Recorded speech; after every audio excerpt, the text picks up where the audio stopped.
Grief, a word that's as heavy as stone and sharp as a blade. I remember when I first felt its weight. I was caught in a storm of sorrow, a tempest of emotions that left me feeling lost, adrift on a sea of despair.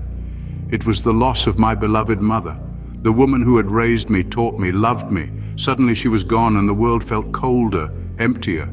The initial shock was like a punch to the gut, an icy hand that grips your heart and refuses to let go. It's a feeling of disbelief, a vain hope that it's all some terrible dream you'll soon wake from. But the dawn comes and the reality sets in. The loved one you've lost isn't coming back, and the pain that follows is raw and unrelenting. It's a struggle, a battle with emotions that threaten to consume you. The sorrow, the anger, the guilt, the loneliness, they all come in waves, relentless and overwhelming. Some days it feels like you're drowning, others it feels like you're barely keeping your head above water. But amidst the storm, you start to search for something, anything to hold on to.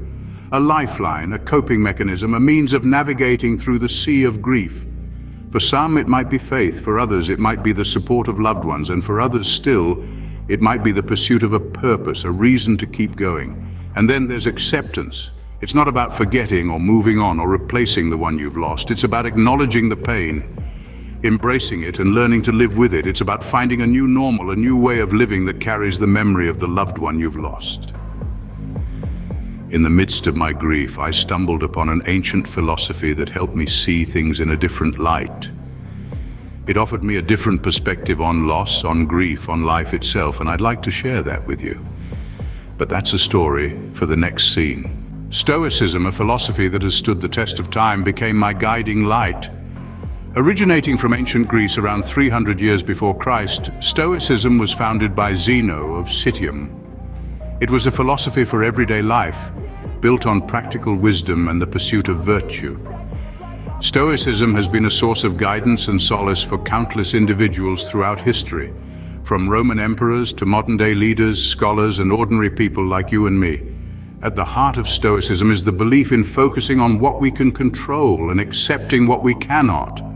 The Stoics believed that our reactions to events, rather than the events themselves, are within our power to control. When life throws a curveball, we can choose to let it crush us, or we can choose to rise above it. This doesn't mean suppressing our emotions or denying our pain. Instead, it's about acknowledging our feelings, understanding them, and then deciding how we will respond. Stoicism also teaches us about the impermanence of everything around us. Nothing lasts forever, not even us. This truth, however unsettling, can also be a source of comfort.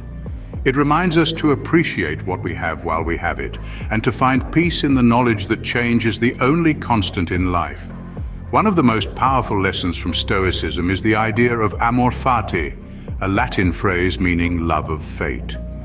This is the practice of embracing whatever life throws at us, good or bad, with love and acceptance. It's about turning obstacles into opportunities and adversity into advantage. Stoicism isn't about eliminating negative emotions or achieving perpetual happiness. It's about finding serenity in the midst of turmoil. It's about resilience. It's about living a good life regardless of the circumstances. Stoicism taught me the art of acceptance, but it was through another story that its true power was revealed to me. There lived a man, a Stoic, who found himself in the throes of devastating loss. This man, we'll call him Marcus, was a paragon of strength and resilience. He had a firm grasp on the realities of life and understood that everything, joy, sorrow, life, and even death, was a natural part of existence. But when Marcus lost his lifelong partner, the pain was immense. It was a loss that bore into his soul, a loss that seemed insurmountable. But Marcus was a Stoic, and in his darkest hour he turned to the philosophy that had guided him through many of life's trials. He reminded himself of the Stoics' belief that we don't control what happens to us, but we control how we respond. He reminded himself that our reactions, our emotions, and our attitudes were within our power. At first, the pain was a constant companion to Marcus. He would wake up in the middle of the night, reaching out to an empty side of the bed. He would find himself setting a place at the dinner table for someone who would never occupy that chair again. Each moment was a sharp reminder of what he had lost. But Marcus was a Stoic. He understood that this pain was a part of the process. He allowed himself to feel the full brunt of his grief, not shying away from it or denying it, but he also knew that he could not let this grief consume him. He had to find a way to continue living, to find meaning in a world that seemed suddenly devoid of it. And so, Marcus began his journey towards acceptance and peace. He focused on the present, as a Stoic should. He allowed himself to remember the past, but he did not dwell on it. He did not torment himself with what-ifs and could-have-beens. Instead, he accepted what was and what is. He understood that his partner's death was a part of nature's course, and he found a certain tranquility in this acceptance. Marcus began to appreciate the fleeting nature of life more acutely. He found joy in small things. A bird's song, a sunset, a warm cup of coffee, all these became precious to him. He learned to value the relationships he still had, understanding that they too were temporary and should be cherished while they lasted. Marcus's journey wasn't easy. There were days when the pain seemed too much to bear, but he carried on, drawing strength from his Stoic beliefs, finding peace in acceptance and discovering joy in the present. And so, Marcus lived. He grieved, he healed, and he grew. He continued to live a life full of meaning despite the gaping hole his loss had left. In his loss, the Stoic found a path to acceptance and peace. His story is a testament to the power of the Stoic philosophy. Life is a series of peaks and valleys, and while we cannot control the terrain, we can certainly choose how we traverse it. In the spirit of Stoic philosophy, we can learn to navigate these terrains with grace and resilience. Stoicism, in essence, is about focusing on what we can control and accepting what we can't. It's about understanding that our reactions, our emotions, and our thoughts are within our domain. On the other hand, external circumstances, such as the loss of a loved one, are beyond our control. Now you may wonder, how can we apply this in our lives, especially in times of grief? The first step is to acknowledge our emotions. Stoicism doesn't teach us to suppress our feelings. Instead, it encourages us to accept them, to sit with them, and to understand their roots. So if you're grieving, allow yourself to feel that pain. It's a part of the human experience. The second step is to understand that our thoughts shape our reality.